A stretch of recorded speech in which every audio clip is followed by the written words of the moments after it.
Bonjour à tous. Alors, on se retrouve aujourd'hui pour une vidéo. Qu'est-ce que je bois en carnivore? Alors, en carnivore, c'est simple. Si on s'en tient à l'essentiel, on ne boit que de l'eau. Donc, évidemment, tout le monde, tous les carnivores ne font pas ça. Nombreux sont ceux qui boivent encore du café ou des infusions, du bouillon d'os, bien sûr. Donc maintenant, je vais vous dire, moi, qu'est-ce que je bois en carnivore? Alors bien sûr, je bois de l'eau. Mais depuis quelques années, même avant le carnivore, j'ai pris beaucoup goût à l'eau pétillante. Donc j'en buvais une grande quantité.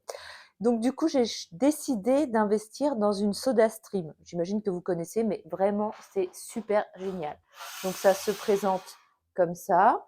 Vous avez euh, des cartouches comme ceci que vous mettez à l'arrière de la machine. Et ensuite, vous avez des modèles. Alors moi, j'ai un modèle bouteille en plastique, mais maintenant, ils font des modèles bouteilles de verre. C'est quand même mieux, je pense. Bon, moi, pour l'instant, j'ai pas investi. Donc, je vous montre comment on fait. Donc, on fixe juste la bouteille et on met du gaz. Donc, moi, j'adore quand c'est ultra, ultra pétillant. Donc, j'en mets plein. J'en mets plein. Donc, normalement, la machine, enfin, la cartouche prévoit 120 litres d'eau pétillante. Mais moi, je pense que j'en fais pas du tout 120 litres. Hein. J'ai pas vraiment calculé, mais donc elle est parfaitement à mon goût. Donc essentiellement, je bois de l'eau pétillante. Ensuite, avant le repas de midi, je le fais pas le matin, j'y pense pas, et comme je dîne pas le soir, je le fais pas trop non plus.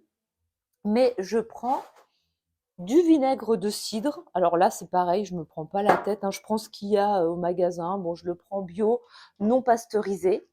Et j'en prends une cuillère à soupe dans de l'eau pétillante avant mon repas de midi. C'est un peu comme un apéritif. Et après, parfois, quand des amis viennent prendre un verre, ben, je me prends un petit peu de vinaigre de cidre.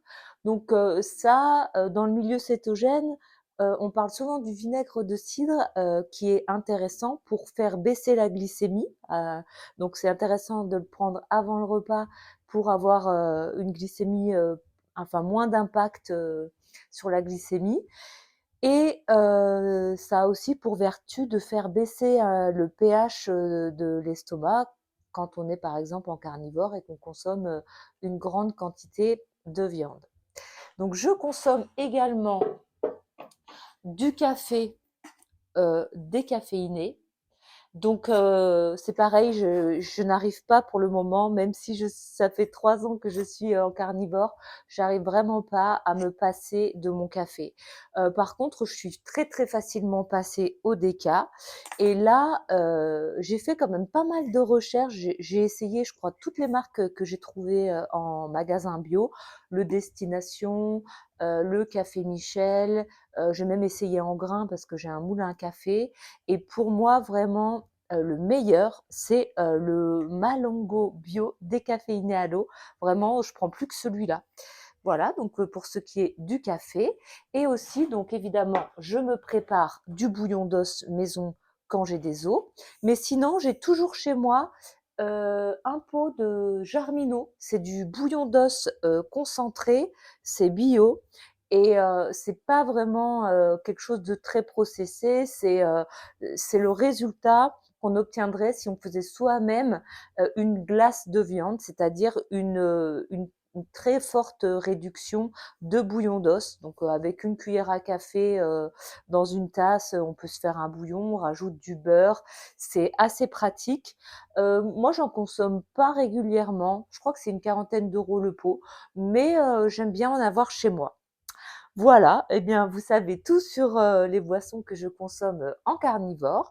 Dites-moi en commentaire quelles boissons vous consommez et n'hésitez pas à me donner vos suggestions de vidéos ou vous poser vos questions, je serai ravie d'y répondre. À bientôt!